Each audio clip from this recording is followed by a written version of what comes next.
શ્રી સુખદેવજી મહારાજ રાજા પરીક્ષિતને સાવધાન કરતા કહે છે, સૌ કોઈ ગોપીઓ રડવા લાગી છે. લાલાના વિરહમાં રડતી ગોપીઓએ ભગવાનને સ્મૃતિમાં લીધા છે. પ્રભુ ઇતિ ગોપ્યઃ પ્રગાયન્ત્યઃ પ્રલપન્ત્યશ્ચ ચિત્રધાઃ રુરુદુઃ સુસ્વરમ રાજન કૃષ્ણ દર્શન લાલસા. સુખદેવજી મહારાજ કહે છે, ભગવાન શ્રી કૃષ્ણના વિરહમાં ગોપીઓ રડવા લાગી છે.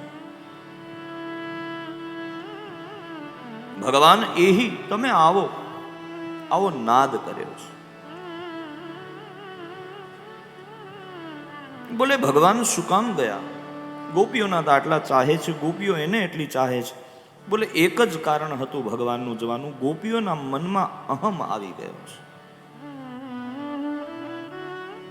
જીવનમાં કોઈ પણ માણસને જ્યારે અહંકાર આવે ને ત્યારે ભગવાન એનાથી વિખૂટો પડે છે.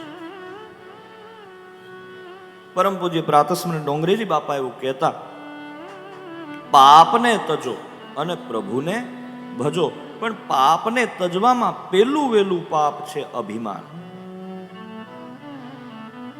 હું તો મારા લાલાની આવી સેવા કરું છું એવો પણ ભાવ જેના મનમાં આવી જાય એને અભિમાન આવ્યું છે.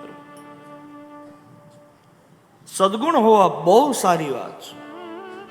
તમે ગુણી છો બહુ સારી વાત છે. ભગવાનની પૂજા કરો છો, કથા કરો છો, કથા ગાઓ છો, કથા ગવડાવો છો, બીજાના મોઢે ગવડાવો છો, તમે કથા સાંભળો છો, અચ્છી વાત.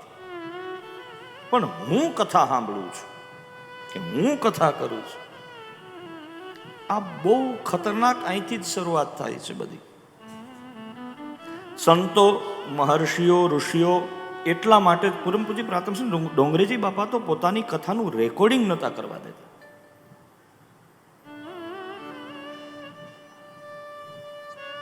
બોલે આ બધા પાયા છે પાપના.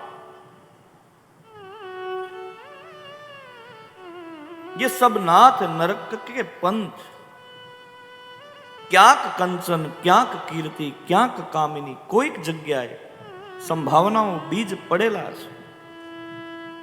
એ બીજ ક્યારે ઉજાગર થાય? જેમ છૂટા પડેલા બીજ હોય અને બે ચાર છાંટા વરસાદના થઈ જાય, ઉગી નીકળે.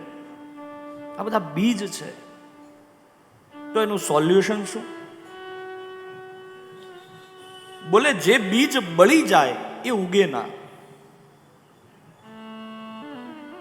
એ બાળવા માટે શેનો પ્રયોગ કરવાનો? બોલે ભાગવતની કથા રૂપી અગ્નિનો પ્રયોગ કરો તો એ બીજ બળી જશે. પ્રભુ આટલું જ નહીં,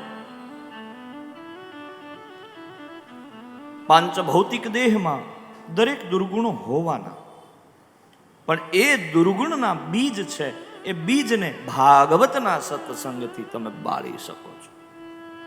આ એક જ ઉપાય એવો છે જે ભગવાન પોતાના શ્રી મુખેથી કહી અને તમારા દુર્ગુણોને આ કથારૂપી યજ્ઞમાં આહુતિ આપીને હોમી દેશે. આ એક જ કથા એવી છે.